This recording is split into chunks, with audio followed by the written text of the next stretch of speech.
శివరాత్రి రోజున వనదుర్గ అమ్మవారి దగ్గరకు వేలాది మంది భక్తులు ఎందుకు వెళ్తారో తెలుసా? శివయ్యకు ఈ గుడికి ఉన్న సంబంధం ఏంటి?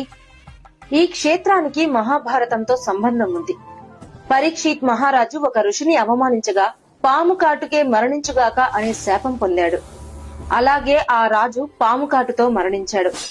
తండ్రి మరణంతో మండిపోయిన రాజకుమారుడు జనమేజయుడు ప్రపంచంలోని నాగులను నాశనం చేయడానికి సర్పయాగం ప్రారంభించాడు.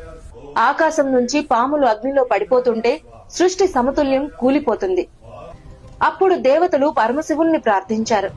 అప్పుడు శివుని తలపై ఉన్న గంగాదేవి మంజీరా నదిగా మారి 7 ప్రవాహాలుగా విడిపోయి యజ్ఞాగ్నిని ఆర్పివేసింది.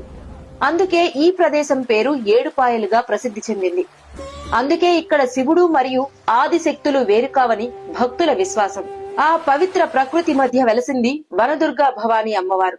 ఇక్కడ ఆ 7 ప్రవాహాలు అమ్మవారి పాదాలను తాకుతూ ప్రవహిస్తాయి. ఈ క్షేత్ర దర్శనం పాప విమోచనం, దైవానుభవం అని భక్తులు నమ్ముతారు. అమ్మవారిని దర్శిస్తే శివుని కృప కూడా లభిస్తుందని, శివశక్తులు ఒక్కటేనని భక్తుల విశ్వాసం. అందుకే శివరాత్రి రాత్రి ఇక్కడ జాగరణలు, దీపారాధనలు, ప్రత్యేక పూజలు ఎంతో భక్తి శ్రద్ధలతో జరుగుతాయి. మీరు శివయ్య భక్తులైతే ఓం నమ శివాయ అని కామెంట్ చేసి మా పేజీని ఫాలో అవ్వండి. ఇలాంటి పవిత్ర క్షేత్రాల దైవ కథలను మరిన్ని మీ ముందుకు తీసుకొస్తాం.